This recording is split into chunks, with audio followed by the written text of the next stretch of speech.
think it's time we ask ourselves if we still know the freedoms that were intended for us by the Founding Fathers. They seem to be in full-scale retreat from spending cuts and are talking about raising people's taxes again. And I have only one thing to say to the tax increasers. Go ahead, make my day. If we lose freedom here, there's no place to escape to. This is the last stand on earth. Those who would trade our freedom for security have embarked on this downward course. Whether we believe in our capacity for self-government or whether we abandon the American Revolution and confess that a little intellectual elite in a far distant capital can plan our lives for us better than we can plan them ourselves. Conduit News Radio with Paul Harrell is on now. Hey, folks, welcome to the program on this Wednesday. It is Hump Day, so you've made it halfway, okay? Well, not quite, at the end of the day, but, it's time to get over the hump. Welcome. 870-275-9799 is the telephone number. We got a great show for you. Got a lot of news to get to in this first hour, and then the second hour. We're going to talk to a debate coach who lives here in Arkansas by the name of Don Dancer. He's had 30-plus years of experience on the circuit. The guy has an extensive resume. Really, really, really smart guy. I sat down with him yesterday to talk to him about really just the fact that we're not teaching critical thinking and the powerful impact that debate has, when it's taught in an academic setting, about teaching critical thinking to our young kids who are the future. We're going to have that discussion coming up at 7:05. Then 7:33, we will be talking with Mr. David Ray. Currently, right now, he's the chief of staff in the Lieutenant Governor Tim Griffin's office. He has announced that he is seeking a state representative House seat in Central Arkansas. So we'll be talking with him about why he wanted to run. This was news that was kind of broken on the program by another candidate for the legislature running for Senate. Ben Gilmore. So we will talk to David coming up at 7:33. You don't want to miss it. All right. Point of personal privilege. So last night I'm watching the new Dave Chappelle stand-up on Netflix. For those who don't know who Dave Chappelle is, he's a comedian. Now, full disclosure, if you don't like stand-up comedy that uses language that we all consider foul, then you probably shouldn't watch this. So I'm sitting and watching Dave Chappelle because he's come out with a lot of these Netflix specials over the last couple of years. And the last one he did one or two or three. He had jokes in there about the LGBT community, and got slammed for it. And it was, they were legitimately funny jokes. And in his stand-up, this new stand-up special, he doubles down even more. And, for somebody like myself that believes in free speech, especially when it comes to comedy, and I have been saying for a while that the left is fundamentally anti-comedy now because they're anti-freedom of speech. And yet there are still people out there who are willing to say, no, either you're allowed to say everything out there or you can't say anything. You know what I mean? And, of course, we're not talking about speech that's inciting violence. We're just talking about some guy up there telling jokes. Yeah, and it might offend somebody. Yeah, and there was stuff in there that offended me. But there was other stuff that I thought was hilarious. And people have such thin skin now, especially in the LGBTQRSTLNE, would you like to buy a Val community.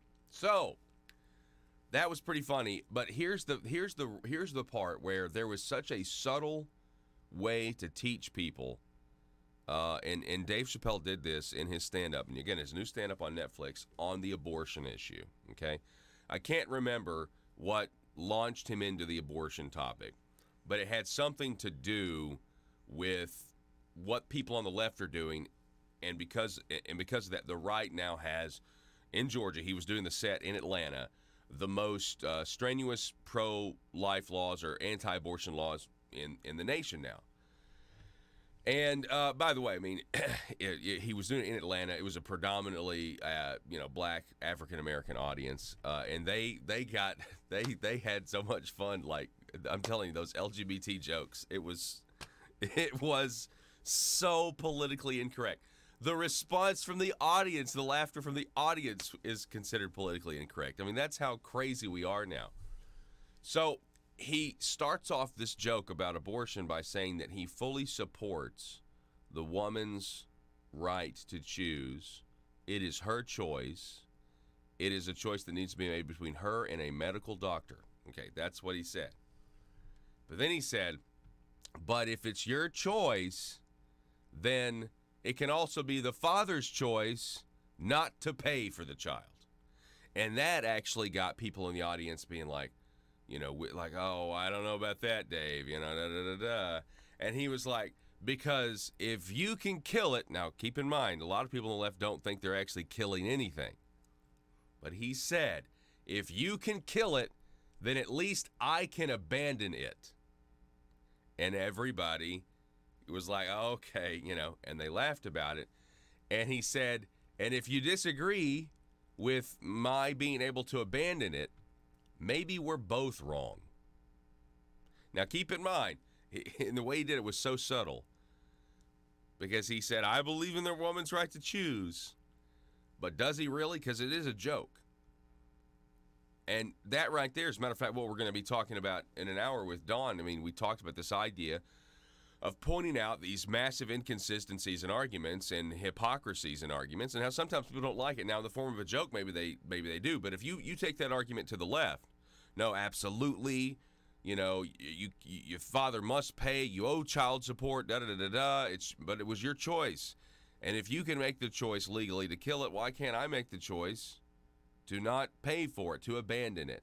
I'm telling you, that was the point in the stand-up. I was like, man, I mean, this was just hilarious. Now, again, if you don't like that style of comedy that's, that uses four-letter words and everything else, this is not for you. Not for you at all. But I'm just letting you know how the culture is. This stuff is relevant because this is a lot of people consume this type of stuff.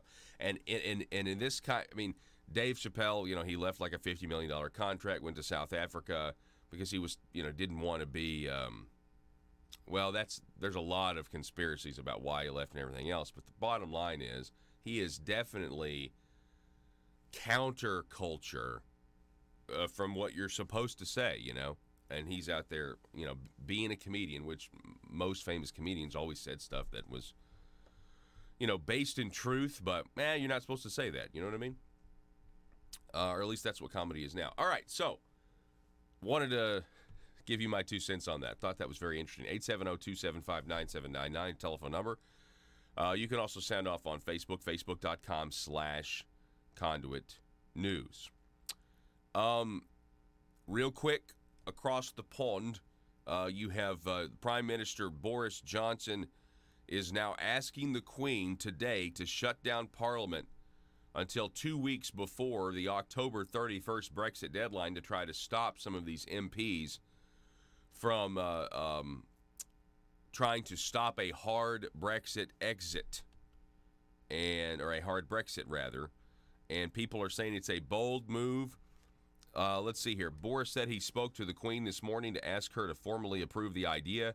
He wrote to MPs to tell them he would shut down Parliament over conference season, but for at least a week longer than usual. He threatened rebels with getting the blame for no deal if they wreck the EU negotiations. Crunch votes on the Queen's speech will be held on the 21st and 22nd of October, but one senior official insisted that if MPs voted no confidence in Boris, he wouldn't quit and would call for an election after the Brexit day. So he is going to, he believes that this is the right decision, that they do need to exit from the European Union. And it's October 31st, man.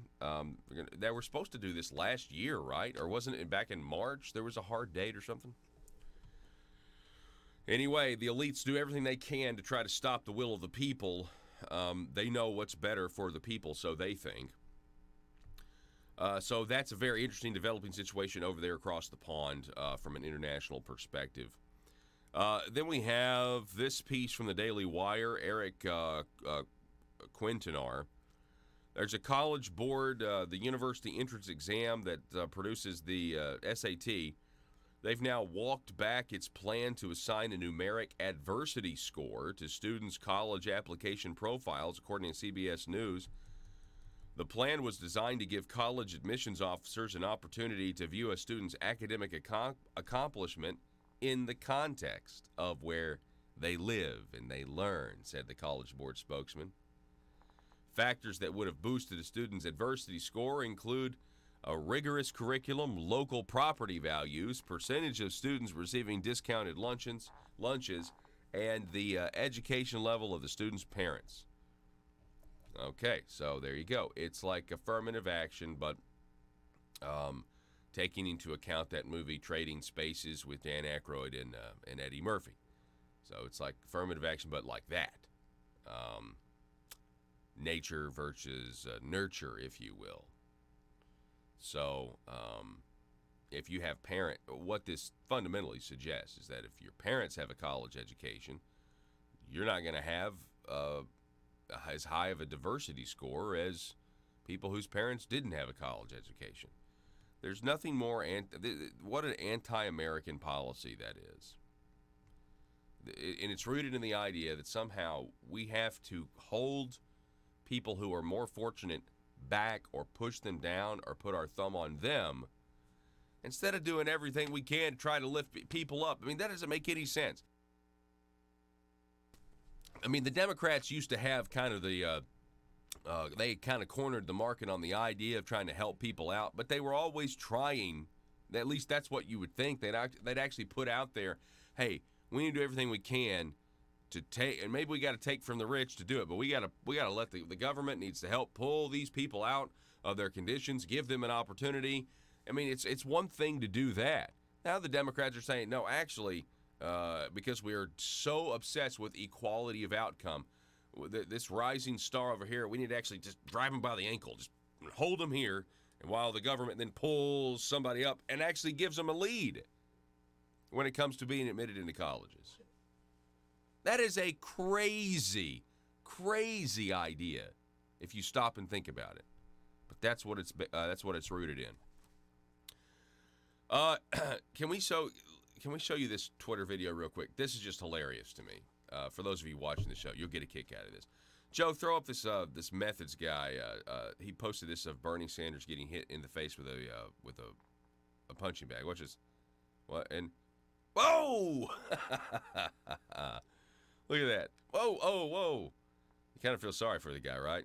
He swings and misses. Doesn't have and then when he finally connects, yeah, that's pretty funny. That is a very funny gif, you know? Do what? Oldest time itself, Bernie Sanders. He kind of looks like that, yeah? Yeah, gonna break a hip. Okay. But if I do break the hip, I'll have universal health care, a single-payer system. And then free college tuition after that. Free college tuition when I'm reincarnated into another body. I don't want to pay for college again. Okay. Arkansas. All right, now here's this is interesting. Andrew DeMillo has a piece that I find, well, I mean, I understand the purpose of it. Don't get me wrong. But Andrew DeMillo is a reporter here in Arkansas, works for the Associated Press. So this AP is going to go out on the wire.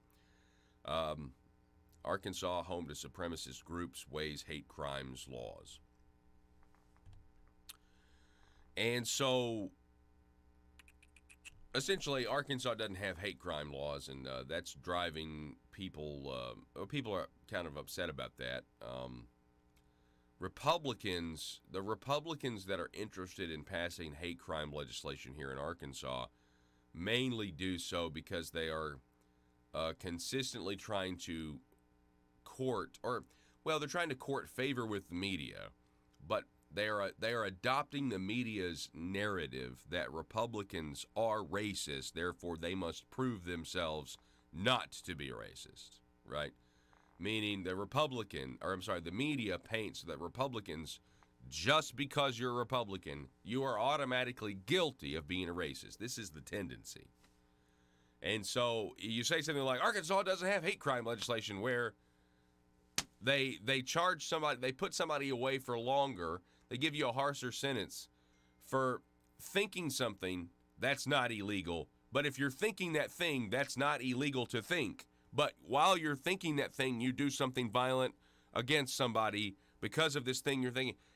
You were thinking this way, so you get to go to jail longer. I mean, but the thought in and of itself, not illegal. It doesn't make any sense. The act itself is what you punish, regardless of the motivation.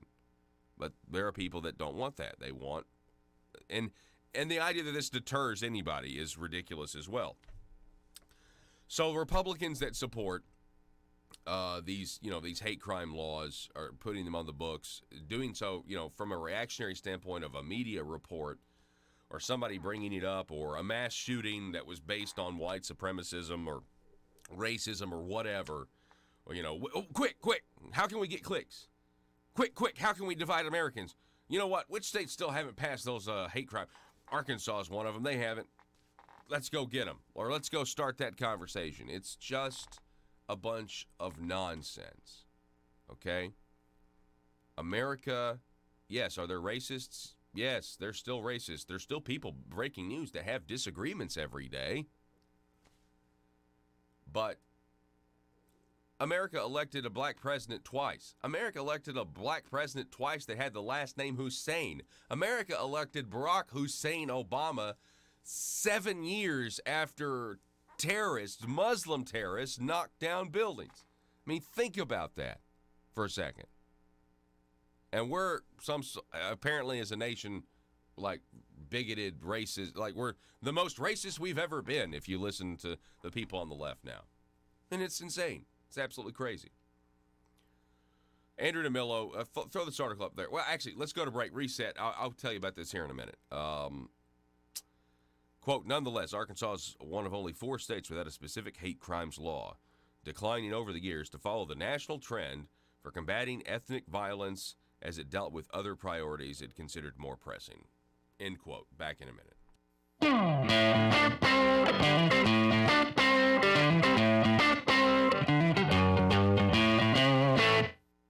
I wanted to remind you that if you miss the daily live broadcast, you can always catch up and listen across our digital platforms on your smartphone or computer.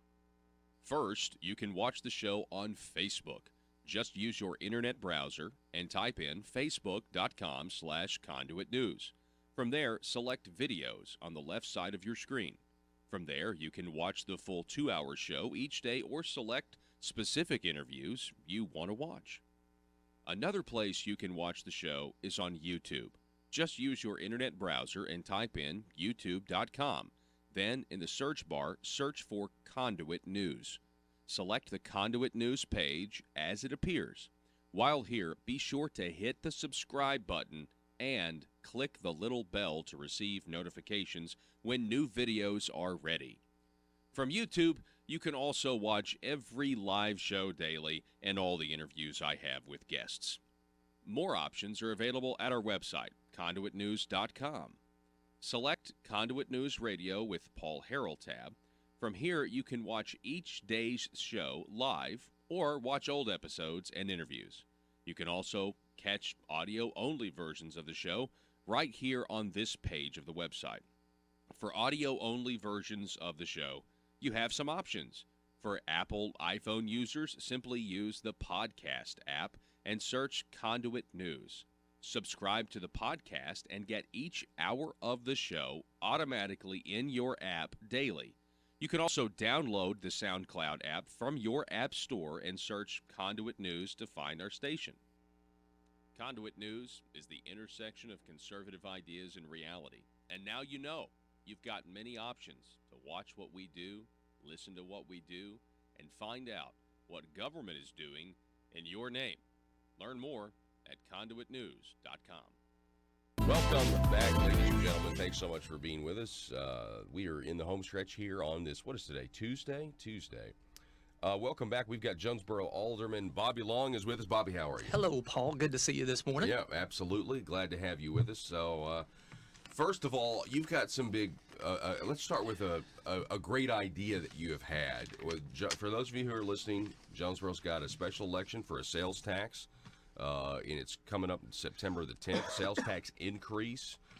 There's people for it. There's people against it. Bobby's against it, and you've got an idea. So tell us what that idea is. I do. Many of you know that when all this started, the first thing that I advocated for was to slow down.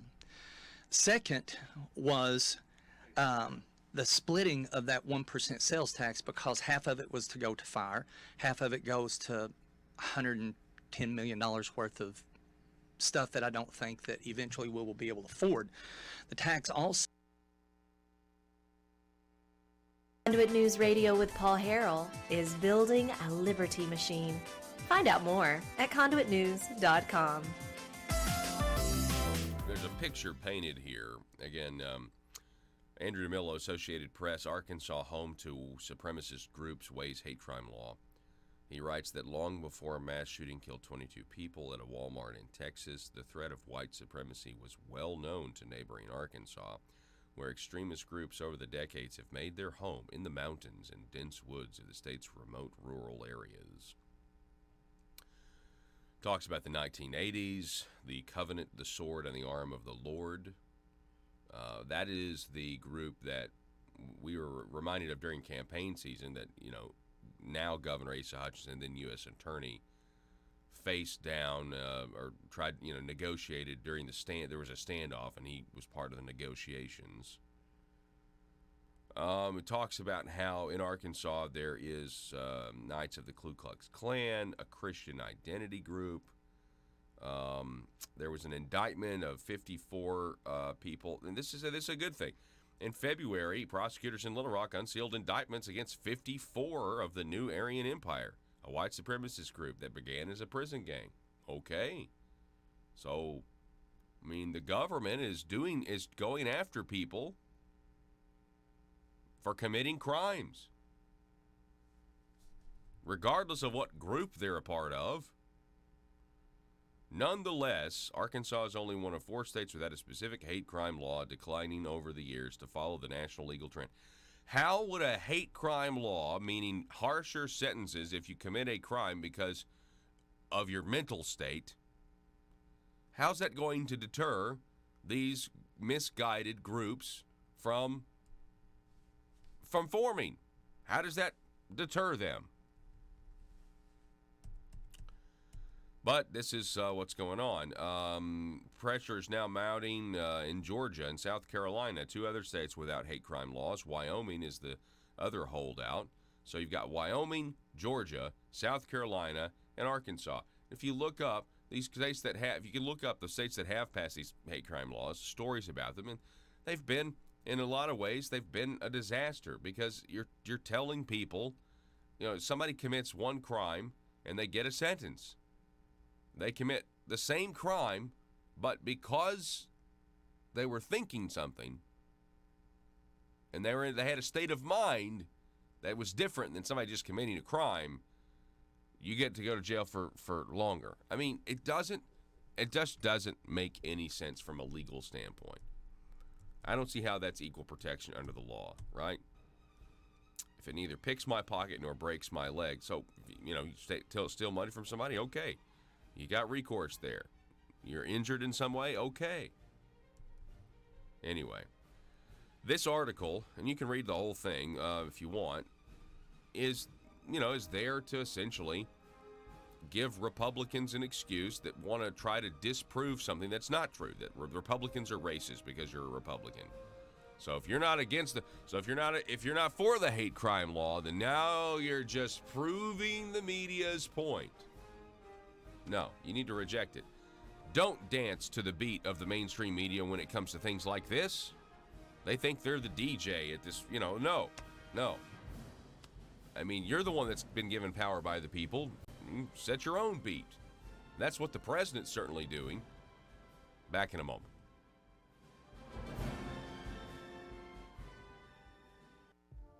Hi, folks. I'd like to tell you about Conduit for Commerce.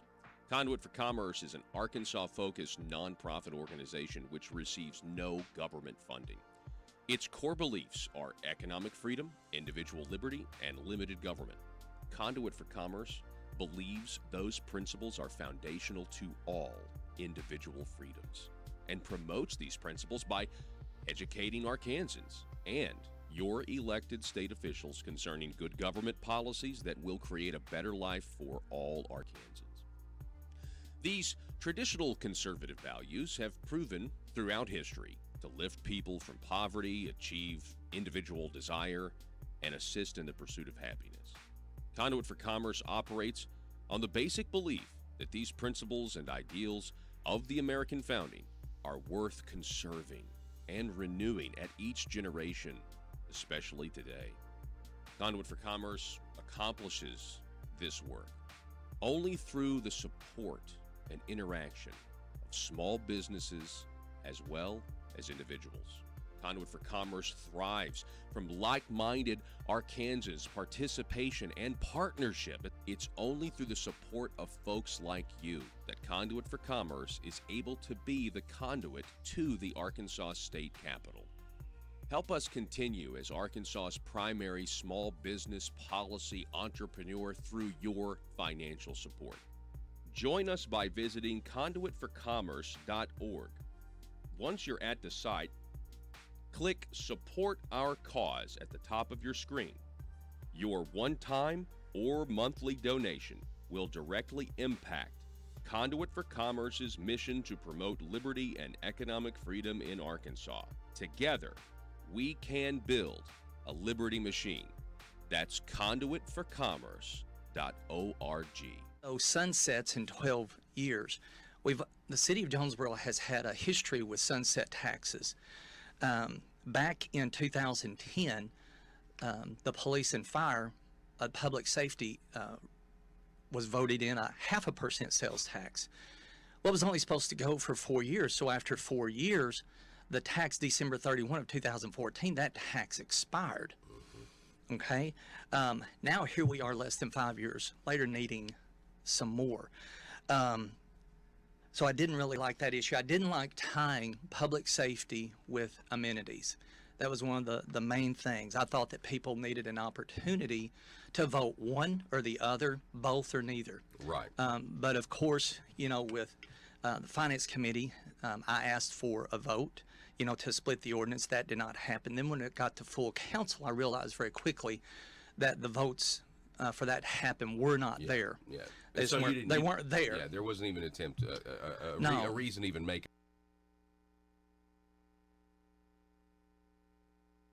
Bringing you your daily dose of truth. It's Conduit News Radio with Paul Harrell.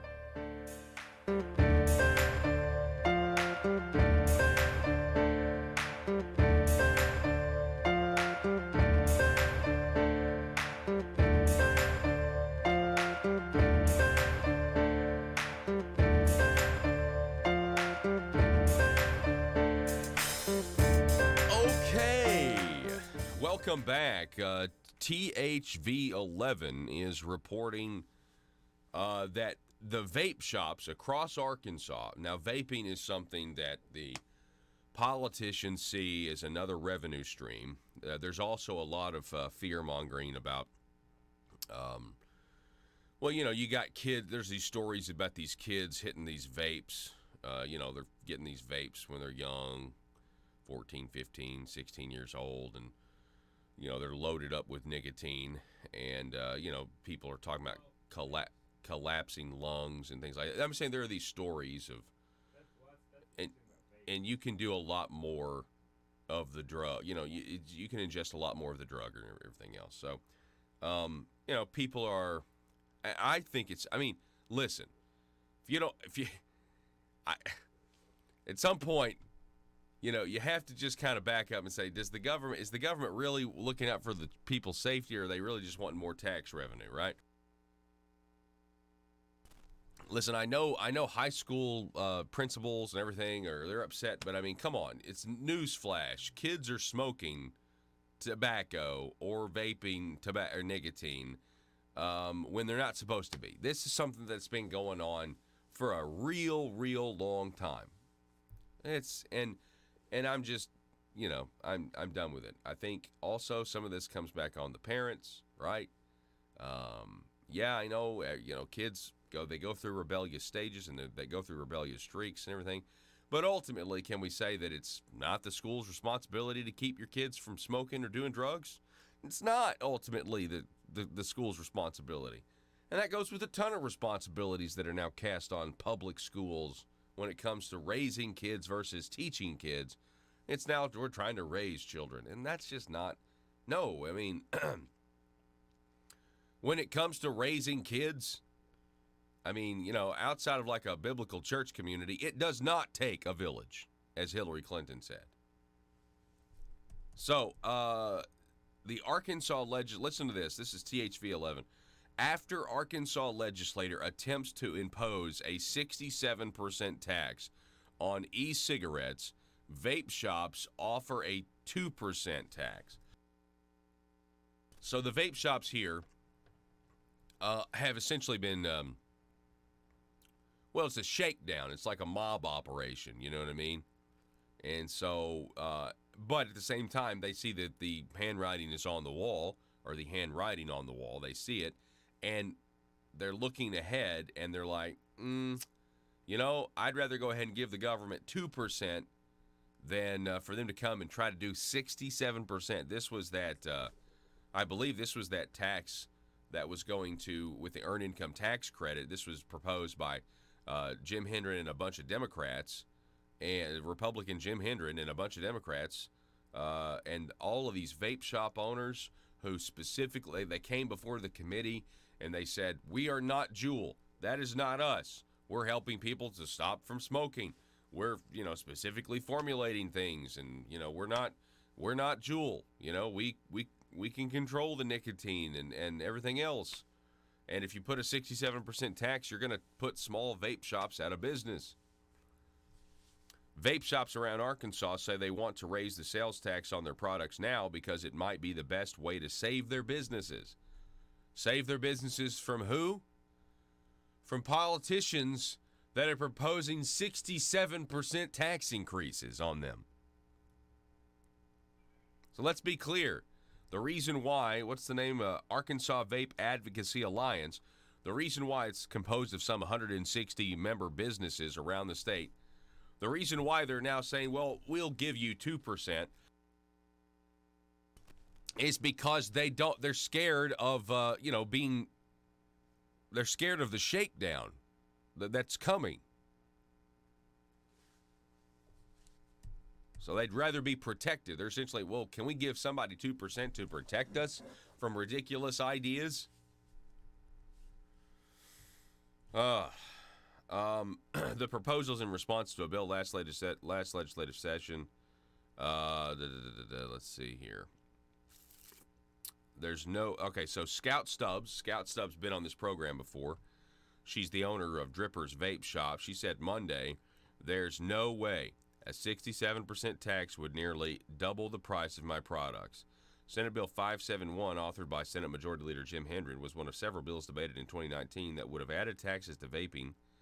His bill would have taxed vaping products at a rate equivalent to the tax on traditional tobacco products. Quote, a tax like that, if you're really trying to combat Juul youth usage, which is what you're seeing a lot of in these schools, why would you place a tax on a product like ours? Stubbs said. And that's the kicker. They didn't care. Business owner after business owner came up to the table, to the committee, and said, please don't do this. It'll kill my business. And the legislature didn't care. Republicans didn't seem to care. Now, the Republicans in the House did, because this bill didn't go anywhere. Isn't that interesting, though? Think about it. Isn't that fascinating? We propose a giant tax. The vape community defeats it, but they realize, you know what? They're going to get us one way or another. So instead of a 67% tax, we'll settle for a 2%. Pretty fascinating stuff, right? I certainly think so. Okay, a couple of things. Let's talk about the casinos. Headline from Jeannie Roberts. Dealt out, the city of Russellville looks to raise the ante on casino. It's considering now annexing the land that the Cherokees have picked to build the casino. So far, Russellville's kind of been cut out.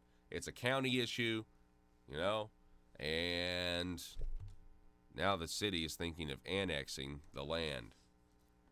Jeannie Roberts writes that after being left out of the negotiations for a proposed casino in Pope County, Russellville City Council gathered Tuesday evening to strategize about annexing land that is earmarked for a gambling resort that would be built by the Cherokee Nation businesses. Ben Cross, a county judge for Pope County, and Justice of the Peace Doug Skelton attended the city's work session but sat several rows of empty chairs back and did not contribute to the conversation. Mayor Richard Harris began the annexation discussion last week during a specially called city council meeting within days of the surprise endorsement by the Pope County Quorum Court of the Cherokee Nation businesses for casino license there. Man, I tell you, do the citizens of Pope County support this? I know I know for sure you didn't when it actually came time to vote. But now that it's here, people seem to be attempting to get this thing done. Down in Pine Bluff, they're debating whether or not to make their casino smoke-free or not. No issues down there, right? That's the issue down in Pine Bluff right now. Pine Bluff's like, well, we want people to be able to smoke down there or not? Should it be smoke-free? I will tell you this. I've been to Las Vegas once. I went there for, an Americans for Prosperity event long, long time ago. And it's my first time in Vegas. It was my last time in Vegas. I wasn't a fan. But particularly, walking into the hotel, into the casino, you do get the that cigarette smell is potent it's like it's in the walls, you know what I mean? And I know they try to make it go away. I don't know what kind of perfume or whatever they put in the air, but it kind of stings the nostrils. Pine Bluff to debate a smoke-free casino. Dale Ellis writes for the Arkansas Democrat Gazette. The Pine Bluff City Council next week will consider whether to include Saracen Casino Resort in a city ordinance that mandates smoke-free workplaces. In the 2019 legislative session, the General Assembly passed Act 947, which exempts casino floors from the Arkansas Clean Indoor Act of 2006, the state's law to protect workers from secondhand smoke and to protect Arkansans from secondhand smoke in public places. On Tuesday, Public Health and Welfare Committee of the City Council, consisting of council members Donald Hatchett, Ivan Whitfield, and Bruce Lockett, debated an ordinance that would add the casino, a $350 million gambling and resort facility currently under construction in the Pine Bluff, to the city's smoke-free workplace law. So the city of Pine Bluff itself has one of these. So, I don't know. What do you think is going to happen? There's a lot of people that like to gamble and smoke. I mean, that's just kind of the way it is. Or at least, by the odor of these places. Now, in the meantime, so you've got, to me, it seems by hook or by crook in Pope County. I don't know. That's just what it seems like is going on to me. We want that, because the casino in Pope County will happen by hook or by crook. Down in Pine Bluff, they're just trying to figure out what kind of casino they want. There's no issues down there. And but then if you go over to the Arkansas Lottery, can we hit this up real quick? Look at this. Arkansas Lottery has go to the website there. Now there's the Twitter, but go to the website. Now, this is if you just go to myarkansaslottery.com. It's actually not your Arkansas Lottery. All this money's pretty sure it's managed by somebody overseas.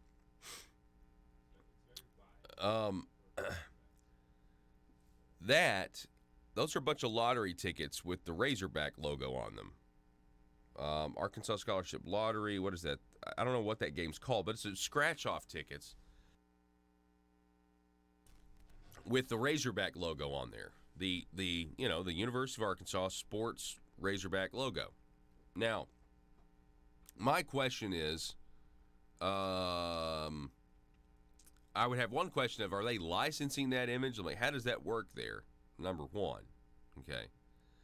And number two, is this okay? Just because, because it's the Arkansas lottery, and we put the Arkansas, and it goes, we're talking about the Arkansas Scholarship Lottery.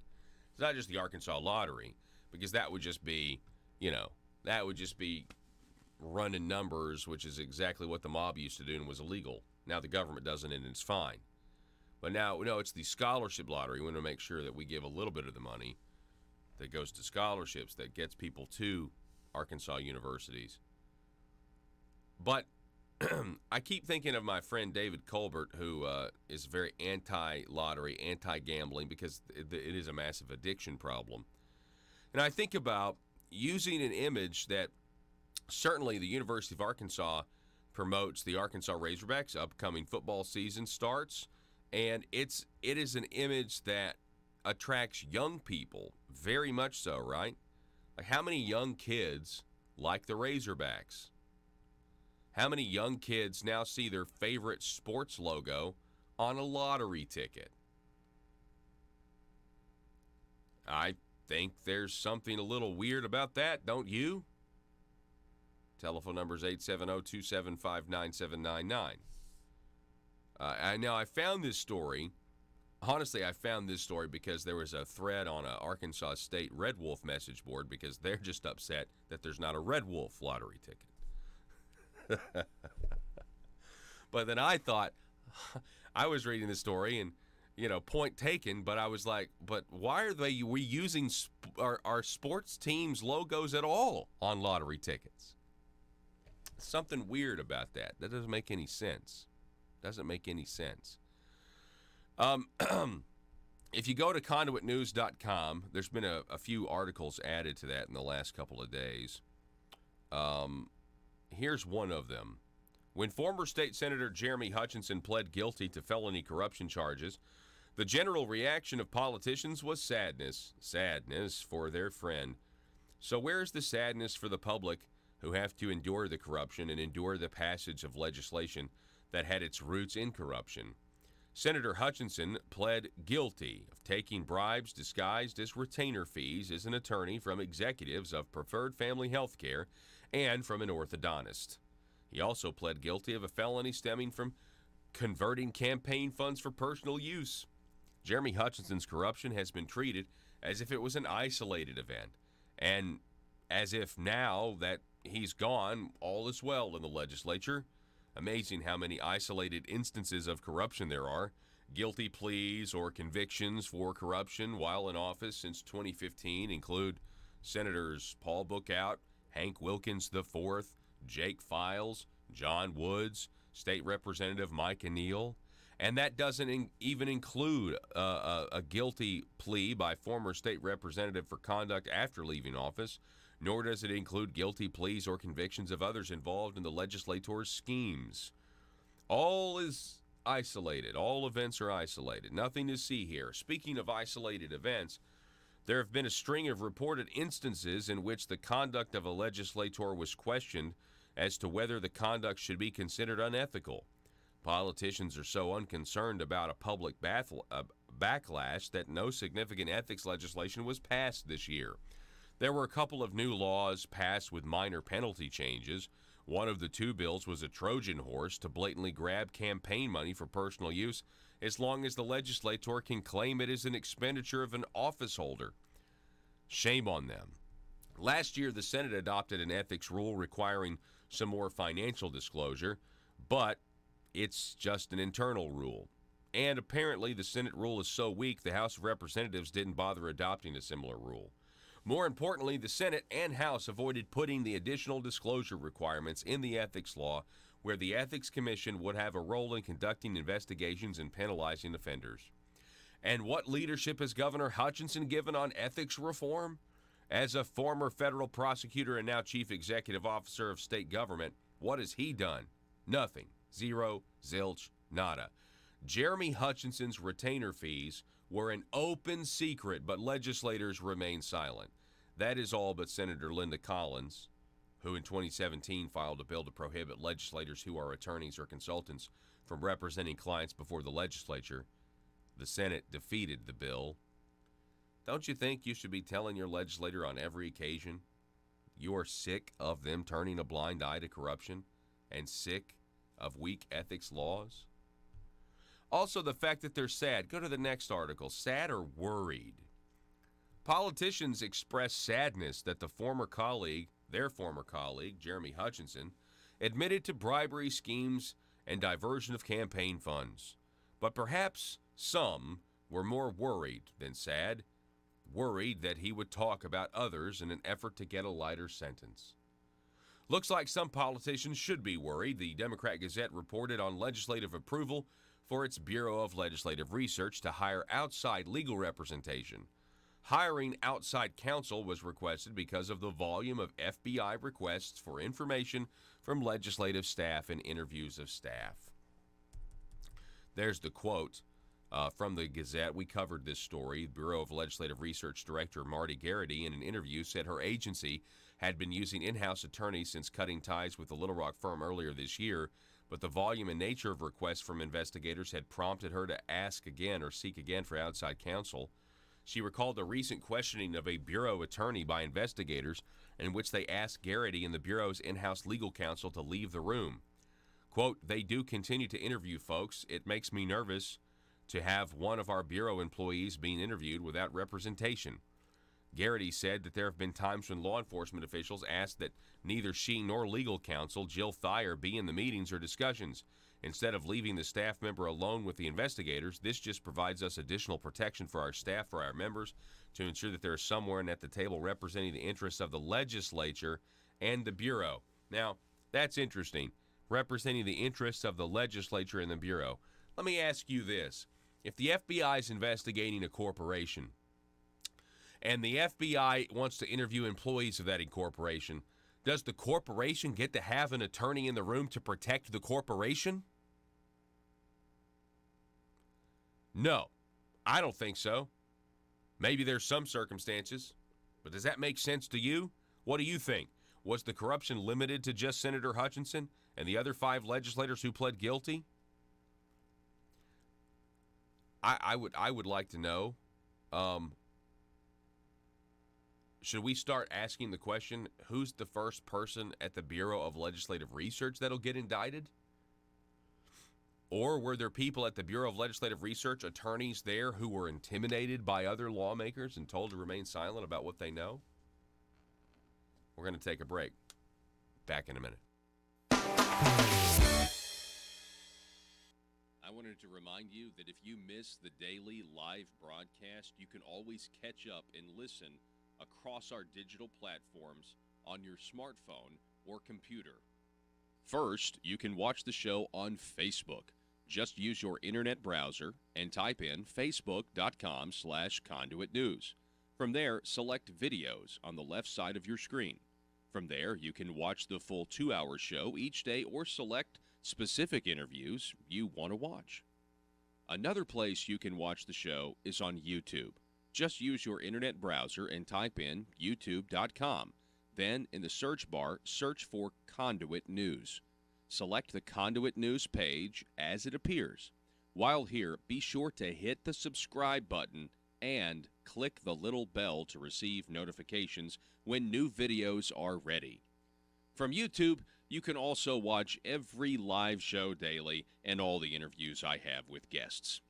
More options are available at our website, conduitnews.com.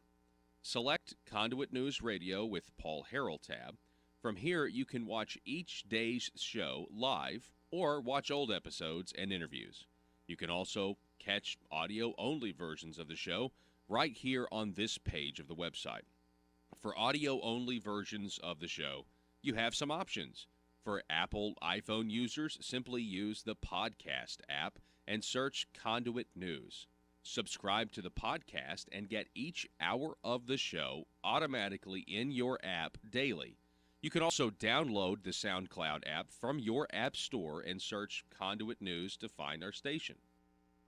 Conduit News is the intersection of conservative ideas and reality. And now you know. You've got many options to watch what we do, listen to what we do, and find out what government is doing in your name. Learn more at conduitnews.com. Motion, because it wouldn't have gone in. Well, I don't know that I would have even gotten a second.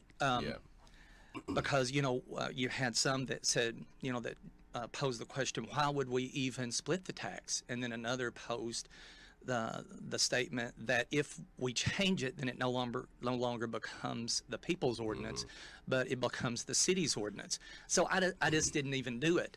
So let me set this up. So right now, because it's a full cent, half cent for police and fire, half cent for these amenities or quality of life, there are some people who are against the amenities, but they are for police and fire, and Yes. they're thinking of voting. They're thinking of voting for this thing. Because they do want to support police and fire. So for people in that position, what do you say, Bobby? Yes, and that has been the reoccurring theme from a multitude of people that I've talked to. And as I listened to the people, I realized, though, that there were a lot of other issues that... Determined to drain the swamp in Little Rock, it's Conduit News Radio with Paul Harrell.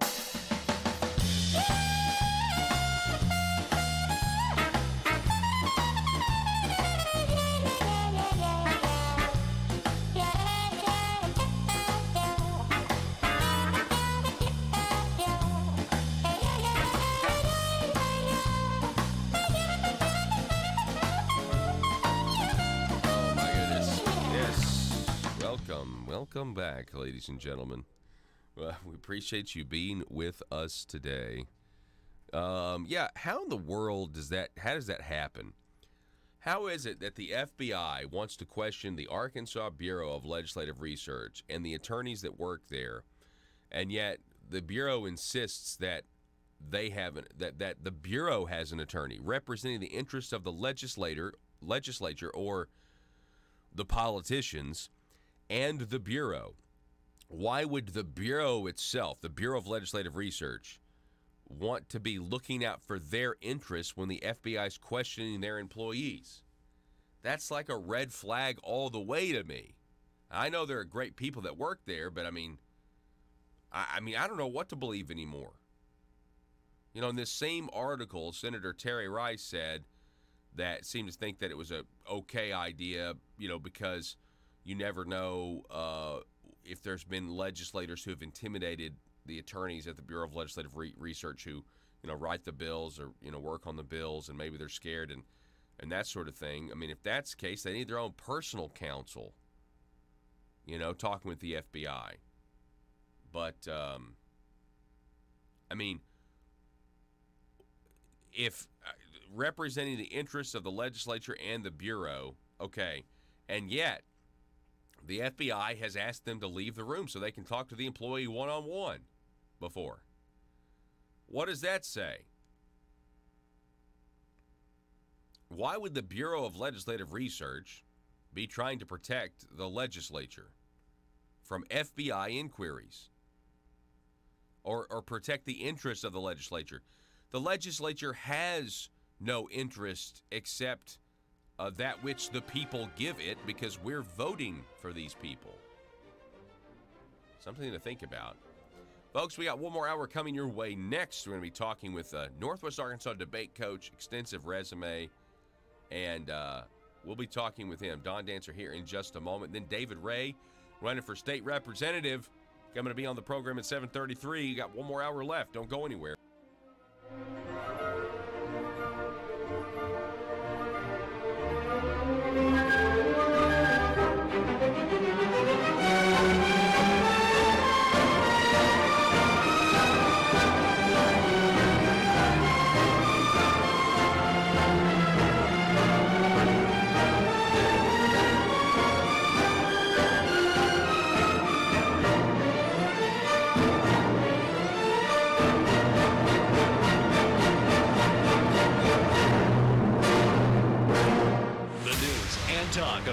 Arkansas. This is News Talk 101.3 FM and 1230 AM KBTM, Jonesboro, an EAB radio station.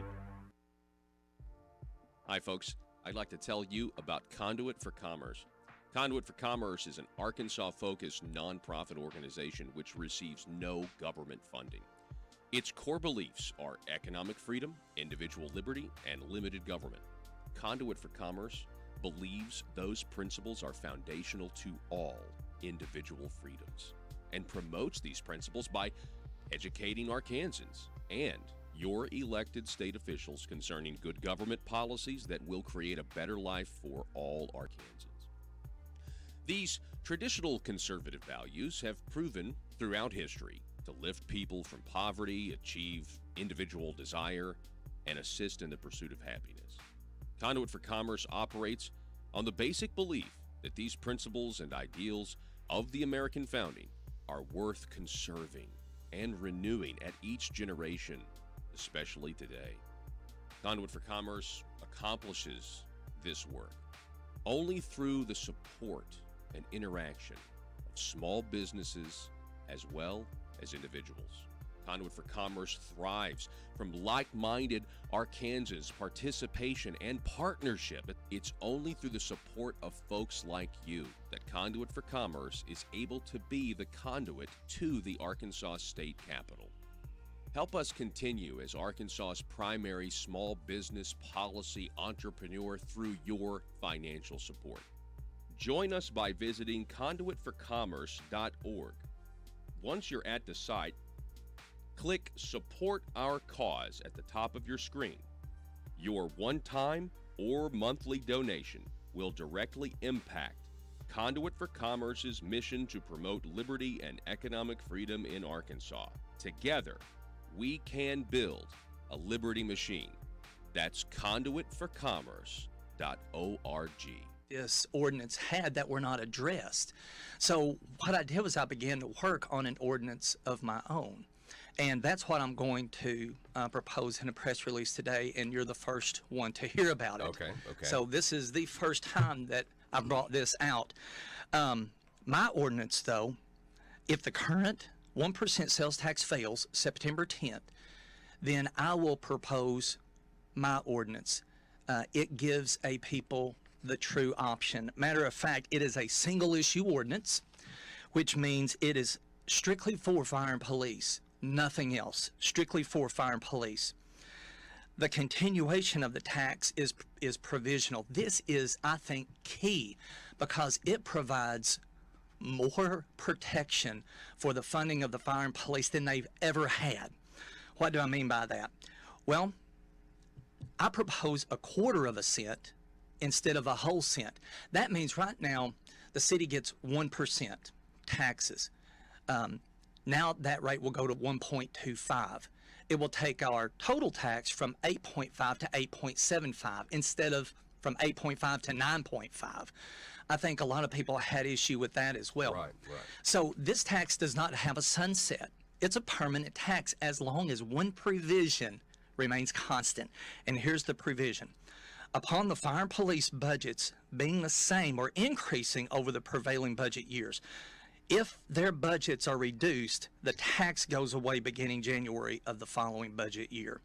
So what does that mean? That means that, yes, the fire and police will get the 1/4%, but it also means that their current budgets will remain the same and not be reduced. So that was whether or not it's true or not, that was a concern for many people, that now that they've got this additional revenue stream, the fire and police budgets on the general budget side would go down. Yeah. Okay. That's what happened. That's what's happened in the past. Yeah, and that was the concern that this addresses, because what happens now is if the budget remains the same or increases, the tax still remains. But the minute the city adopts a budget in which the fire and police's current budget is reduced or does not stay the same, that tax will go away. So if they're claiming that fire and police are a priority, we're making sure that this ordinance will make sure that we hold them to that claim, that if it's a priority, make it a priority all the time, not just when you want to pass a tax. Right.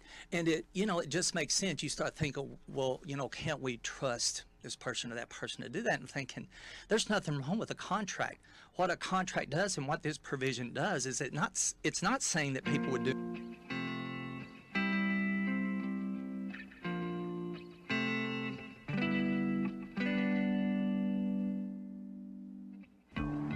I think it's time we ask ourselves if we still know the freedoms that were intended for us by the Founding Fathers. They seem to be in full-scale retreat from spending cuts and are talking about raising people's taxes again. And I have only one thing to say to the tax increasers. Go ahead, make my day. If we lose freedom here, there's no place to escape to. This is the last stand on earth. Those who would trade our freedom for security have embarked on this downward course. Whether we believe in our capacity for self-government or whether we abandon the American Revolution and confess that a little intellectual elite in a far distant capital can plan our lives for us better than we can plan them ourselves. Conduit News Radio with Paul Harrell is on now. All right, folks, welcome back to the show. We got a special treat for you. I want to introduce you to Don Dancer. He is a professional debate coach, and he lives right here in Arkansas, lives in Northwest Arkansas. He's been doing this for decades. Don, how are you, sir? Doing great. Thanks for having me. Absolutely. So, first off, tell me, how does somebody become a debate coach? And, how did you fall into this? Well, I started in college, and, I sort of was recruited by a professor, and I really didn't want to get involved. However, I needed some money, and he offered me a scholarship, and then that's what got it started. And then I'd never been exposed to debate, which I think is one of the great flaws in our academic system. It's not pushed. And if you look back to history and philosophy, they'll emphasize the fact that if you're going to have a free society, I hate to use the term democracy, but a democratic society, you have to teach debate because individuals have to know how to analyze information because the history behind it is that's why all of this test of logic and reason were put together was because, elites, the intelligentsia, the power brokers of any generation influenced and manipulated people. And so Socrates and Plato and all those guys were trying to teach us how to not be manipulated. And so one of the things I throw out with my classes in the beginning is the allegory of Plato's cave and how we're just sort of viewing projections by other people, and that's not reality. That's the reality they cast upon us. Yeah. And so his whole idea is there, and subsequent debate and logicians is that you can't just follow what's projected on you. You become a victim, and so you have to be like what Descartes calls I think, therefore I am. You have to know how to think. Mm-hmm. And we don't teach kids how to think anymore.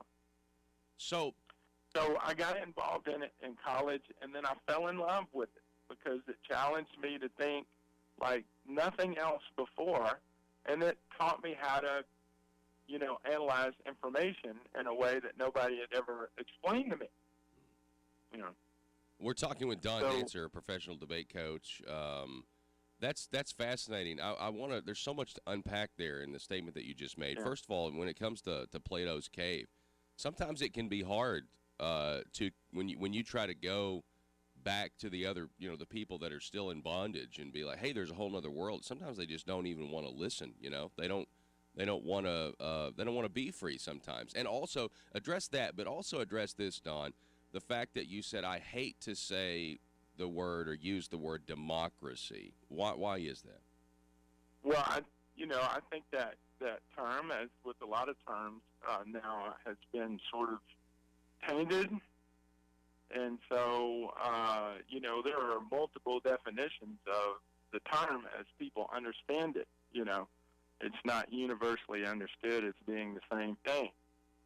For example, a Marxist would see democracy as a socialist society, and that's a collectivist society, and individual liberty and collectivism is a contradiction. I mean, the whole idea there is everybody has to be on board. And so that becomes the power mechanism. And so if you try to get out of the cave, then, then you're the loony, or the person fighting the system, and you have to be dealt with, And so debate, if it is anything, it's fighting against collectivism, collectivist ideas, and, we would preach that most of the atrocities that have been linked to various other times throughout human history are actually from collectivism. Like Don Denser as an individual can only affect a few people if he goes crazy. But Adolf Hitler, with a collective identity, a collective state, can massacre millions. Yeah. That's a really good point. Yeah. Getting out of the cave, I think, is so hard now. It's interesting that allegory was 2,400 years ago, but I think it's more relevant now than ever because of the power of the information apparatus. You've got the phones and in people's faces constantly, social media, the news media, the movies, the music, everything is propagandized. And so, when you have everybody saying the same thing, it's really hard for someone to say, hey, wait a minute. This is kind of a contradiction, guys. I mean, we've got, for example, people blowing up about, Trump and sexism, but we live in a country saturated with pornography. Yeah. And feminists never say anything about that. Mm-hmm. Which is the most, repugnant thing that a woman can endure, I would think. And yet, have you ever seen a feminist protest pornography? Not once in my lifetime. Yeah, not that I can remember. Matter of fact, I can't remember who, but somebody wrote a piece about Hollywood and entertainment in general, and said that it's kind of ironic that they're so outraged that the rest of the country isn't outraged at, when the president tweets that or when the president says that. And he says the reason is because Hollywood has done everything they can to push the envelope further, to contribute to a moral decline. And, this guy was just kind of remarking how ironic it is that they're now outraged, that we're not outraged, But see, as a debater, everything like that happens for a reason. I mean, it's not like that's a small entity. That's it's a huge part of society that's controlled. And so why is that? I mean, were they trying to deconstruct discipline created by, prior generations and deconstruct the family and now reconstruct a collectivist idea or a Marxist idea on a society because that wouldn't work in the beginning? I mean, and so the contradiction with feminism, that's a heck of a contradiction. I mean, these guys are marching with Islamists and saying they advocate for, protection of women. And so that's a contradiction. You have to look back and go, all right, so let's analyze this. Mm-hmm. What's going on here? So are they really who they say they are? Is this really about feminism, or is this a mask? Because ultimately, tests of reason and logic are about removing masks, peeling back the onions, hiding what's underneath. And so what is underneath that? I mean, if they were truly liberal, they would do what they do with us and say, well, you have to reject the fantasy of religion, and so stick with logic and science. But in this case, they're aligning themselves with other religions that are much more radical. And so who are these people? Are they trying to really enforce science, logic, and reason, or are they aligning themselves with, our enemies? It's a very good point. A very good question that you're raising. Again, we're talking. Yeah, I mean, what's going on there? I'm not saying that's what's going on there, but that's not like a mistake. They didn't slip on some ice and fall into Islam. Yeah. These are purposeful things, So then you got to step back and look at that whole situation and see what's going on with the whole community. So we're talking again, folks, with Don Dancer. He lives in Northwest Arkansas. He's a professional debate coach. He's been on the debate circuit. I read here, for 30 years debating on the college and pro debate circuit. I gotta imagine, doing this at the collegiate level, Don, that you've had some run-ins with, history teachers. You seem to be a knowledgeable person of history. What are our kids being taught, and does that have something to do with the fact that we have more and more people that appear to not be able to think critically? There's a lot going on. I wouldn't lay it on the doorstep of history teachers. I've analyzed, what's going on there. And by the way, I want to say, I talked about the left, but there's contradictions on the right too. And so I don't want to get into this idea that I'm pushing one side or the other. But let me get back to the teaching thing there. It seems to be there's several really large issues that's going on with the classroom and maybe history, but one is a lot of it's ideologically driven, and so you see a lot of mistakes being made, I would argue, logically. And so I'll give you a couple of examples here. So my own daughter comes home, and she basically is talking to me about our getting involved in World War II, and then she basically comes out and says that it had been explained to her that Japan attacked us for a reason, and we were actually the cause of that. So we had an oil embargo, and we were, influencing a hegemonic power on Japan. However, she didn't know the reason for that. And the reason for that was they had invaded China and, had a lot of atrocities there. She didn't know that we had Americans signing up to fight there for the defense of China, right? And so the positive for the United States was left out,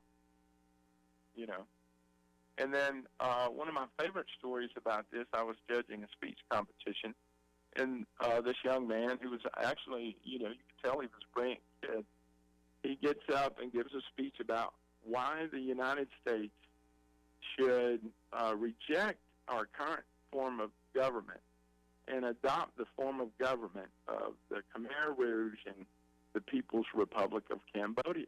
Huh. And so, this is a 15, 16, 17-year-old student, high school student, and I'm 53, so I'm my chin's on the floor. And so, are you there? I'm here, yes. Okay. And so, hang on, we lost you just for a second, so I think that's why you were. That's what you're thinking. Someone's calling me on my. Oh, okay. Go ahead. So your chin's on the floor. Don, are you there? Can you hear me, sir? I'm there. I'm waiting for that to end. Anyway, and so after the speech, the student sits down, and typically I don't get involved. I just critique the speech, but this was such a horrific situation. And so I asked the young man where he got his information, and he said, well, my AP government class. And I said, well, to the students there, I go, get your phones out, and I want you to Google Khmer Rouge and Cambodia. And then I said, I want you to hit images. And so they do that, and their faces sort of, go into shock. And the kid looks at me, he goes, what is that? And I go, that's the Khmer Rouge. You know, and so for me, you know, there's a lot of ideology impacting what's being taught. Seems like you're describing a manipulation. It seems like our young people are being manipulated. And let me ask you this: play devil's advocate. Was that ever not the case, or I mean? Yeah. What do you think? That's the whole point of the cave, right? Even in the classroom, you're in the cave. Uh-huh. And so I don't know if that's ever the case, but I mean that's a heck of a or a heck of a omission, right? I mean, you know, to not even mention the killing fields and to talk about the Khmer Rouge. Right. Their government's Cambodia's government's fantastic, except when it's not, and this happens. Yeah. And I think that's also it leads to another issue with how things are taught and even discussed in our society. It's sort of this myopic view, and what I mean by that is that things are seen through the scope and prism of, well, it's a United States issue. But most of these issues, like slavery, are not only were not American issues, but they were global issues. And not only did they exist during colonialism, but they go all the way back to Mesopotamia. I mean, you know, and so it's a vastly human issue. It's not an American issue. It's a planetary. I mean, you know, it's a Earth issue. It's a humanity issue. Mm-hmm. And yet you'll hear people say, well, America has a problem with this, or America has a problem with that. Well, whatever, you know, I've traveled the globe. I was in the military, and typically whatever you find here is worse than other places. I mean, you know. Oh, yeah. I'm not defending what bad happened here, but I'm just saying, like, when you take a myopic perspective, you can demonize a culture and a society unfairly. Don, I mean, you know, do you think there's any, and we're running out of time here, and I'd love to talk again, by the way. Yeah. But do you think there's any, I mean, there's definitely hope out there, right? I think there's the next generation, they're calling it Generation Z, and so there's the Generation X, the Millennials, and now this Generation Z. They seem to be, from what I've read, kind of making freedom of expression and freedom of speech and critical thought the counterculture again. Are you noticing that? Have you heard that from anyone? I would. I don't know if I see that in action. There might be some articles written on it, you know, but I see a lot of radicalism, and so a couple of things I want to say, just to add some value to the discussion for people, is one thing that debate teaches is that everything has its good and bad, and then you have an objective assessment, an objective middle. And so one of the reasons we need debate in schools is to analyze that and teach kids to see the pros and cons and assess the pros and cons based on the situation. Without that, then you end up with these radical zealots on you know, the different extremes. Yeah.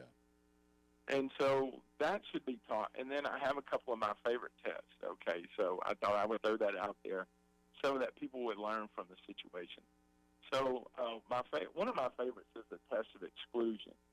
And so basically we have a lot of things that are claimed to be causal links to something. But if you remove that and it still exists, then that's not the cause. So we'll hear arguments made that capitalism causes poverty. And so, all right, let's assume that's true. Let's look at non-capitalist societies like North Korea or Venezuela. Do you find poverty there?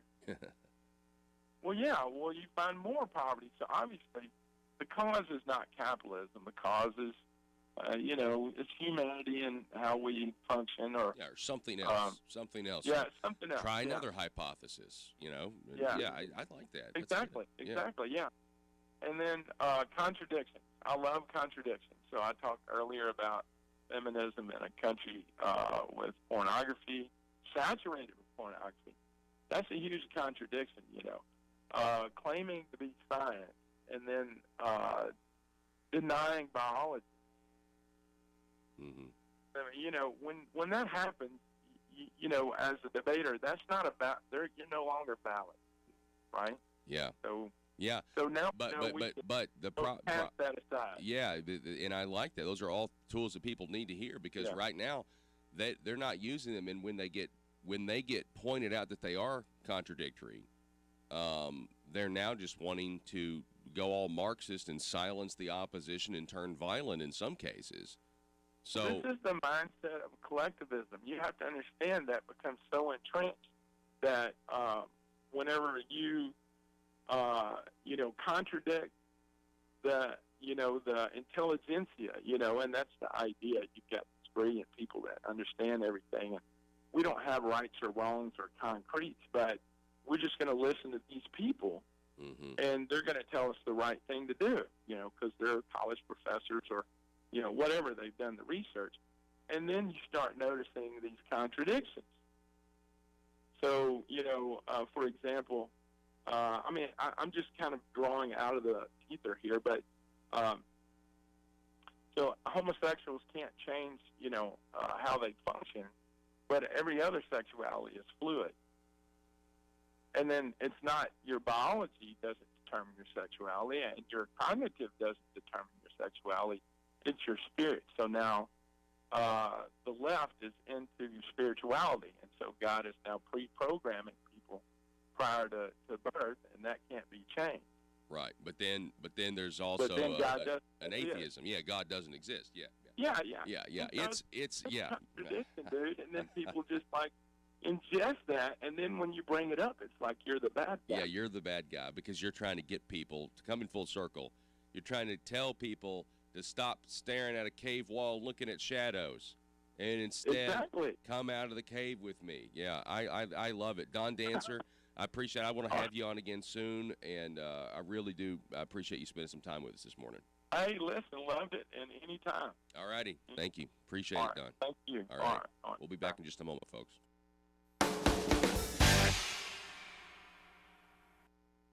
I wanted to remind you that if you miss the daily live broadcast, you can always catch up and listen across our digital platforms on your smartphone or computer. First, you can watch the show on Facebook. Just use your internet browser and type in facebook.com/Conduit News. From there, select videos on the left side of your screen. From there, you can watch the full 2-hour show each day or select specific interviews you want to watch. Another place you can watch the show is on YouTube. Just use your internet browser and type in youtube.com. Then, in the search bar, search for Conduit News. Select the Conduit News page as it appears. While here, be sure to hit the subscribe button and click the little bell to receive notifications when new videos are ready. From YouTube, you can also watch every live show daily and all the interviews I have with you. Exposing the truth and everything the Marble Palace establishment keep trying to cover up. It's Conduit News Radio with Paul Harrell. And we're back. Welcome. Hey, we've got a candidate running for state representative, David Ray. He'll be on the program coming up at 7:33. It's always great to talk to him. Also, did anybody see this post? The Democrat Gazette wrote an article about it. Throw this Facebook photo up there. This was sent to us. This is crazy. A sign going up on a door, reward offered for any information about who is reporting our local farmers to the Arkansas State Plant Board for dicamba use. If you have any information, please call the name and number below, Mr. Something. So the Democrat Gazette obviously called the number and figured out who Mr. Something was, and he said most of the comments have been, you should be ashamed of yourself, because they're trying to figure out who it is that's reporting farmers for dicamba use. Pretty interesting. Can you go to the Gazette article? For some reason, didn't make it on my screen, but I know it's on yours. Yeah, their headline, Stephen Steed Dicamba snitch sign hits nerve. Grower claims offer of reward was attention grabber, not serious. Said maybe he'd buy him a Coke or something. Anyway, Dicamba, still a hot button issue, pun intended. Back in a moment. Hi, folks. I'd like to tell you about Conduit for Commerce. Conduit for Commerce is an Arkansas-focused nonprofit organization which receives no government funding. Its core beliefs are economic freedom, individual liberty, and limited government. Conduit for Commerce believes those principles are foundational to all individual freedoms and promotes these principles by educating Arkansans and your elected state officials concerning good government policies that will create a better life for all Arkansans. These traditional conservative values have proven throughout history to lift people from poverty, achieve individual desire, and assist in the pursuit of happiness. Conduit for Commerce operates on the basic belief that these principles and ideals of the American founding are worth conserving and renewing at each generation, especially today. Conduit for Commerce accomplishes this work only through the support and interaction of small businesses as well as individuals. Conduit for Commerce thrives from like-minded Arkansans' participation and partnership. It's only through the support of folks like you that Conduit for Commerce is able to be the conduit to the Arkansas State Capitol. Help us continue as Arkansas's primary small business policy entrepreneur through your financial support. Join us by visiting conduitforcommerce.org. Once you're at the site, click Support Our Cause at the top of your screen. Your one-time or monthly donation will directly impact Conduit for Commerce's mission to promote liberty and economic freedom in Arkansas. Together, we can build a liberty machine. That's conduitforcommerce.org.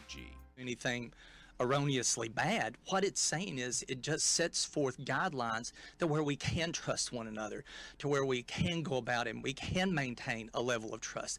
And I think that this is what this ordinance does. It's a permanent tax, but it's a 0.25%. It's not 1%. It's permanent. It doesn't sunset. We've already been through the sunset things. I think sunset taxes are good when you have a specific project that has a specific amount of money that you raise for a specific set of time that the people want. This is not this. We've already been down that road 4 years, less than 5 years ago. And now here we are back needing more money again. It also gives some security to the fire and police, knowing that there's not a cliff 10 years, 12 years down the road that they're going to have to fight again in order to keep money.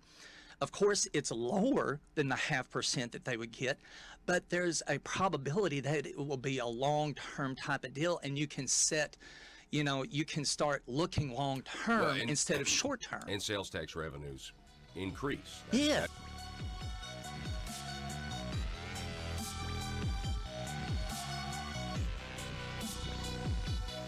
Need your daily news fix? Don't forget to tune in to Conduit News Radio with Paul Harrell. Hello, welcome back. Thanks so much for being with us. So the news broke, I guess on Monday on the program. We were talking to Ben Gilmore about his state Senate run, that we found out that David Ray is running for state representative, running for the State House. David, welcome back to the show, sir. Hey, good morning, Paul. Glad to be with you. Yeah, absolutely. So congratulations for getting in the race. Remind us of the district again. Yeah, so I'm a candidate for Arkansas House District 40, which covers northern Pulaski County and portions of Faulkner County, mainly southern Faulkner County. A lot of the rural unincorporated areas in North Pulaski County are in that district. So I'm excited to be excited to be running, and glad to be with you again on the show. Absolutely. I've seen different circumstances. I mean, we've talked a lot in the past, back when you were the state director for Americans for Prosperity Arkansas, also, in your capacity as the chief of staff now with Lieutenant Governor Tim Griffin. And I understand that Lieutenant Governor Tim Griffin as well as Senator Tom Cotton, have already endorsed you for the race. Yeah, that's right, Paul, and I'm very honored to have the support of leading conservatives like Senator Tom Cotton and Lieutenant Governor Tim Griffin.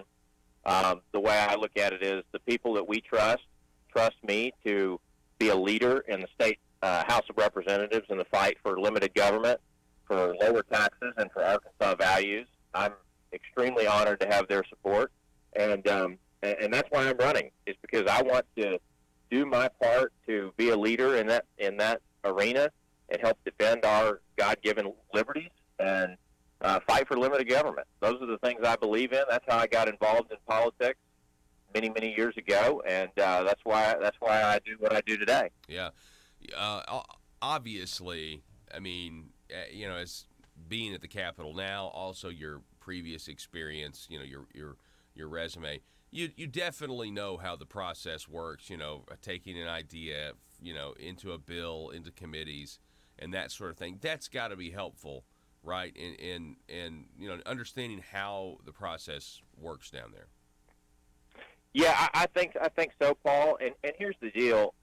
I'm not just telling people that I'm a conservative on the campaign trail. I have a proven track record of getting things done that people can take a look at. I don't have a voting record because I've never been a politician before. I've never been an elected official, but I have a record of getting things done. I was a senior advisor and communications director to Senator Cotton on his campaign for the U.S. Senate, where we defeated liberal Democrat Mark Pryor, who cast the deciding vote for Obamacare. Yeah. I've worked with Lieutenant Governor Griffin for the last 2+ years as his chief of staff, where we've focused on lowering taxes, on transforming state government, expanding school choice, and like you mentioned, I spent 2.5 years as the state director of Americans for Prosperity here in Arkansas, where I fought numerous tax increases at the local level, helped defeat sales tax and property tax increases here in my home of Pulaski County, and also worked hand in hand with legislators to pass good legislation like the repeal of our state's prevailing wage law, which was an onerous regulation that I helped get rid of, along with Senator Hester and Representative McCollum,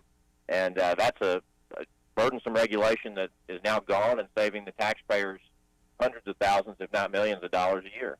Yeah. Again, we're talking with David Ray. He's announced his candidacy for State Representative District 40. You mentioned your work as the communications director for Senator Cotton during that campaign to unseat Mark Pryor.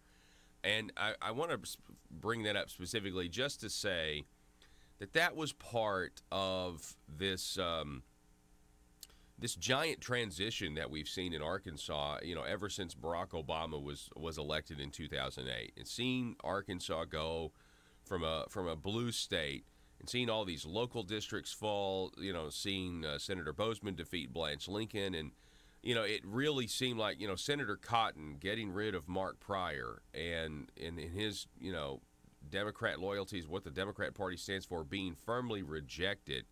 I mean, that was history, really. I mean, if you look at it, the election of Tom Cotton was certainly kind of like the the cherry on top of a lot that had already gone on, wasn't it? Yeah, I mean, it really was a watershed moment in recent political history here in Arkansas. I mean, obviously Arkansas had started to turn Republican at the time, but everybody was saying, even a lot of Republicans were saying, "Oh my goodness, the Pryor dynasty, they're so entrenched, they're so popular, they can't be beat." And I was part of a group that helped Senator Cotton retake the U.S. Senate that year in the majority. Very proud of that work. And one of the reasons I'm so proud to have Senator Cotton's support is that he ran as an unabashed conservative, as somebody who would go to Washington and fight to defend the conservative principles, policies, and values that we hold dear. And so I'm running to do the same thing here in Little Rock. Yeah, it's fantastic. So what are some of the if you are elected, what are some of the things that you would like to continue to work on at the local level or at the state level that you see? What are some issues that you think need fixing? Well, I want to say off the bat, number one, I'm 100% pro-life, and I'm a staunch defender of our Second Amendment rights. So I believe that, we have to defend our God-given liberties. Religious freedom is under assault around the country by the radical left, and we have to fight back against that. No question about it. I am really going to be focused as a legislator on one of the things I'm going to be focused on is improving our state's business climate. The Tax Foundation ranks Arkansas 46th in terms of business tax climate compared to other states. That's simply unacceptable. We've got to improve that, and we've got to do it rapidly. The legislature, and the governor have made some very good strides in reducing our personal income tax rates and our corporate income tax rates. I would say we've got a lot more work to build on that progress, and we've got to do other things to improve our business climate overall. Including expanding school choice and continuing workforce development. All of those are essential ingredients in improving our business climate. And truly, we're not going to be able to, in the long term, get where we need to be from a tax competitiveness standpoint if we don't work to address the growth in spending. That's something I feel very strongly about. And so, I believe that government taxes too much and spends too much, and we need to do something about that. Absolutely. Yeah, and to remind everybody, so District 40 right now, who occupies that seat right now, District 40? Yeah, so for the past 8 years, I believe, District 40 has been represented by Representative Doug House, and Representative House is not going to be running for re-election, as is my understanding. I'll let him make his own announcements, but I think he's alluded to that in public reporting that's out there. Yes. If you read the article in the Democrat Gazette yesterday.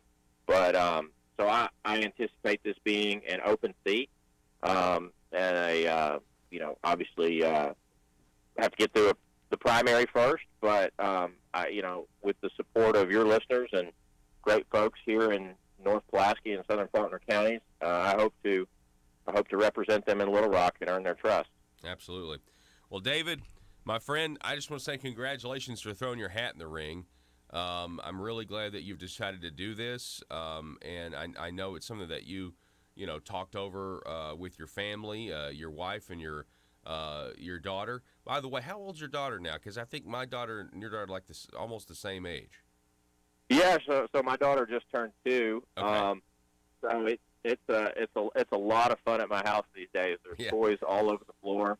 As you know, I've just sort of given up on picking them up. Me too. I hate that, right? You pick up the same ones over and over, and I totally understand that. Yeah, my daughter turned 2 back in July, so we're kind of right there.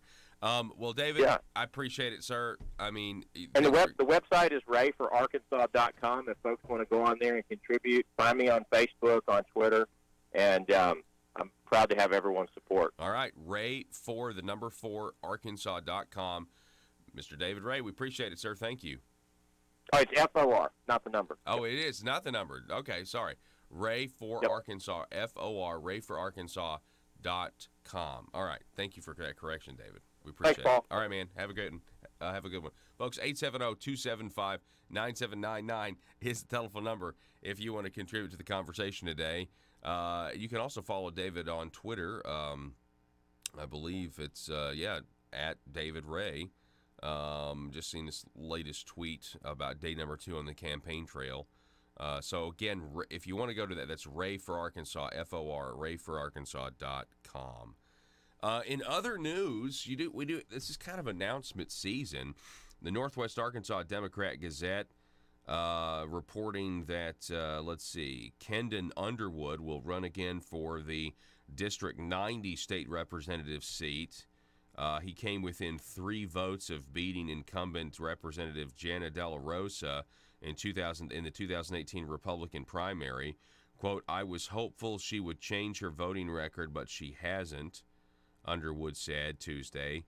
"She is still for big government and is not conservative. even after voters gave her a loud and clear message. Underwood is 30, lives in Cave Springs. His first race against De La Rosa, let's see, final results in that race were 1,069 votes for De La Rosa to 1,066 votes after 3 recounts.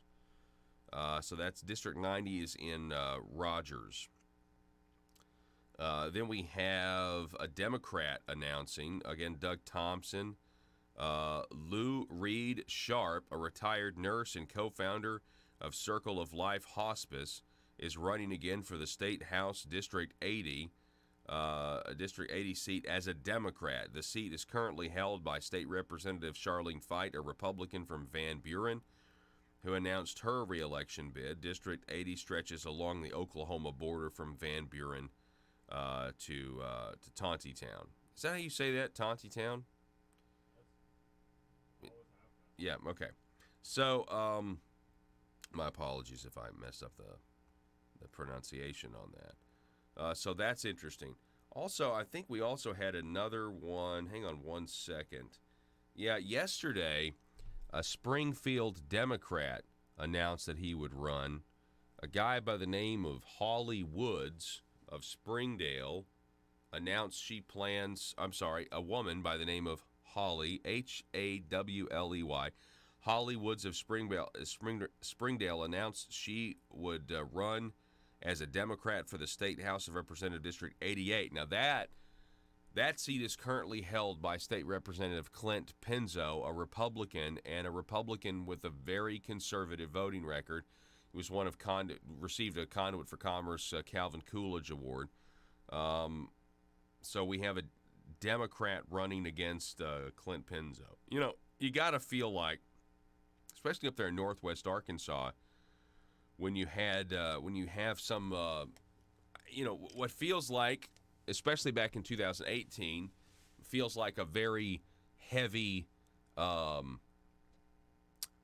woman ticket. Now that doesn't sound good. I'm not talking about weight here. I'm talking about the Democrats. I think a woman heavy ticket. Yeah, that's what I'm trying to say. A women heavy ticket. Well, I'm just trying to talk about, you've got State Representative Clowney, who's a Democrat from that area now, and there are others. And this all happened, a lot of this, I think it was because of Donald Trump and the supposed, anti-woman narrative that the left put out there. It inspired a lot of women to run as Democrats against Republicans, and I still think that's happening. And I think there is certainly a trend for Democrat women to challenge Republican men in Northwest Arkansas. I think that's certainly a component there, and to use this kind of take advantage of the mainstream media programming out there that is, claiming that it's the 1950s again when it's actually not. Something to think about. The telephone number, 870-275-9799, if you want to contribute to the conversation. We're just telling you about this dicamba article here. Dicamba snitch sign hits nerve. Grower claims offer of reward was attention grabber. Stephen Steed reporting on this sign. Can you show the sign again? This sign was up in Phillips County at Eldridge Supply Company in Poplar Grove. It was up for a few hours Monday. It read, "Reward offered for any information about who is reporting our local farmers to the Arkansas State Plant Board for dicamba use.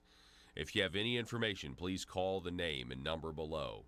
Mr. Something." And he gives this number. This kind of, take it down. What this reminds me of is the Wild West. Doesn't it kind of remind you of the Wild West? It kind of is the Wild West. I actually hear from land surveyors and crop consultants and stuff who travel up into Missouri. And as far as like that, for a while, I don't know how it is now. I just know the last report I got said it was like the Wild West up there when it came to dicamba usage. Like nobody cared. And you can't, and as far as Missouri's like plant board or law enforcement up there, I heard that there's not even any evidence that they even exist for people who are like have boots on the ground. And let's not remember that you had a guy out of Arkansas. You had two farmers that killed a guy over dicamba usage. Now, allegedly it was self-defense, but he unloaded an entire magazine into another farmer. And I believe that was a family relative of the deceased, a family relative of State Senator Dave Wallace, by the way, who has also announced his bid for re-election. So, I mean, what is going on? I mean, you got signs for rewards offered for. What are you going to do if you got the information? Like, what would you do if you got the information on who is reporting local farmers to the state board for dicamba use? Because the ban has been in effect since May, right? It took into effect in May. Let's see, reward offered. Apparently, the guy who did this, Mr. Something, his name is Vernon Joe Bo Smith, 59 of Poplar Grove, listed his longtime nickname. Smith said the sign hasn't elicited much useful information. I got way more negative calls than positives. I got a lot of texts and messages like, you should be ashamed of yourself. Let's see. The board's pesticide committee met for more than 3 hours this week discussing ideas but made no recommendations. The plant board this year has received 200 complaints about dicamba damage to crops and other vegetation that isn't tolerant to the herbicide. Even though a ban on in-crop use of dicamba took effect May 26th, there are also 200 complaints. Now, so last year, the ban was April 15th. Then before that, there were 1,000 complaints in mid-2017, and they just had an emergency ban that went into effect. Terry Fuller, a plant board member from Phillips County and longtime acquaintance of Smith, said he was disappointed by the sign. I think it shows an idea that a group of farmers think they're above the law. Well, I mean, you get these people that are like, you're not going to tell me what to spray on my fields. Just like the stop sign or the stoplight. That's just the government trying to tell me to stop my car. I'm just ignore those. I'm just going to go on through. Thomas Jefferson did say, if it either picks my pocket or breaks my leg. If not, leave me alone. So if you're spraying something that has a drift, and there's a difference between drift and volatility and all this stuff. I mean, I'm not a farmer. I don't know. But there's certainly something going on that's worth reporting, right? I mean, if you're doing something to your property and that affects the other property, I mean, it's kind of like, a lot of people are mad at Oklahoma for letting all that water out. You know what I mean? Damaging a bunch of, flooding everybody's homes. Tell me what you think. 870-275-9799. We'll be right back with your meme of the day.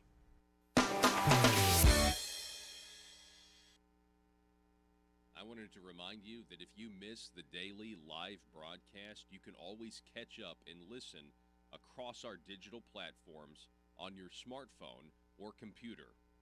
First, you can watch the show on Facebook. Just use your internet browser and type in facebook.com/Conduit News. From there, select videos on the left side of your screen. From there, you can watch the full 2-hour show each day or select specific interviews you want to watch. Another place you can watch the show is on YouTube. Just use your internet browser and type in youtube.com. Then, in the search bar, search for Conduit News. Select the Conduit News page as it appears. While here, be sure to hit the subscribe button and click the little bell to receive notifications when new videos are ready. From YouTube, you can also watch every live show daily and all the interviews I have with guests. More options are available at our website, conduitnews.com. Select Conduit News Radio with Paul Harrell tab. From here, you can watch each day's show live or watch old episodes and interviews. You can also catch audio-only versions of the show right here on this page of the website. For audio-only versions of the show, you have some options.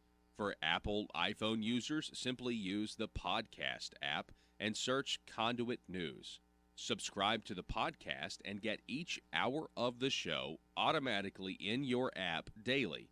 You can also download the SoundCloud app from your app store and search Conduit News to find our station. Conduit News is the intersection of conservative ideas and reality. And now you know. You've got many options to watch what we do, listen to what we do, and find out what government is doing in your name. Learn more at conduitnews.com. What happens because more people move to your community, more people do commerce. Right. I also think that as Jonesboro grows into its skin, our sales tax will continue to increase. Yeah. You know, when we annexed all that land, we sort of spread ourselves really thin. But now as Jonesboro starts to grow into its own skin, I think that sales tax revenue will increase, which will give more money to the fire and police without the worry of the general budget side going down. Mm-hmm. If you're just joining us, folks, we're talking with Jonesboro City Councilman Alderman Bobby Long. He has just proposed a 0.25% sales tax specifically for police and fire if on September 10th the full 1 cent is voted down, which has a 0.5 cent for police and fire, another 0.5 cent for quality of life and that sort of thing. So I definitely think this is a great idea.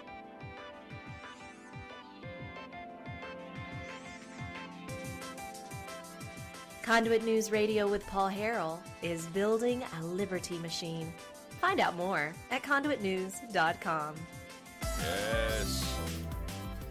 Yes, welcome back, ladies and gentlemen.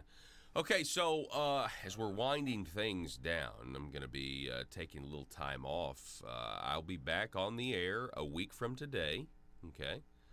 Tomorrow on the program, we got special guest host Jan Morgan, and it's always great to have her to host the program. Very grateful. She'll be guest hosting the show live from Hot Springs, live from the Gun Cave there. And then on Friday, special guest host Hannah Howard, who's been on the program before. She will also be guest hosting on the Tuesday after Labor Day. And on Monday, of course, it's a holiday, and we'll have a best of playing here on the radio. So anyway, I'll see you guys back here on Wednesday after Labor Day weekend break/vacation. Want to get to our meme of the day today. Which one did we decide on, Joe? I can't remember. Surprise me. Oh, yeah, this one. Man, all of this talk about the Amazon fires. And some people are saying that the photos that they're posting are not even real. Now, I'm not saying there's not a fire in the Amazon. Let me tell you this. There was a great meme I did see on the Amazon fires about people thinking that if they post a photo... Fire stick. Oh, yeah. About the Amazon fires, that if they post a photo of it, it helps put the fire out. Did you know that? That if you post a photo on Facebook of the or a virtue signaling post, it'll actually help put the fires out. Yeah, that's right. This meme of the day, courtesy of, what is that? Is that conservative dot memes? Memes, but it's M-E-E. Yeah, conservative dot memes, but memes is spelled M-E-E-M-S. It's a picture of Alexandria Ocasio-Cortez, shocked. The Amazon is burning. OMG, all those people who won't get their packages. Amazon's on fire. It's burning. All those people. We need a government program to... I mean, what's next? Nuclear codes via Instagram DMs? We'll post this up at the Conduit News Twitter, which is at Conduit News, as well as the Facebook page. Go to the YouTube channel and click subscribe. Help us out. Click that subscribe button and click the little bell to receive notifications so you get these smaller articles. We would really very much appreciate it, or videos rather. Also go to conduitnews.com for articles. We're going to take the show. We're going to end the show. I'll see you back here a week from today. Arkansas, thanks so much. Be safe.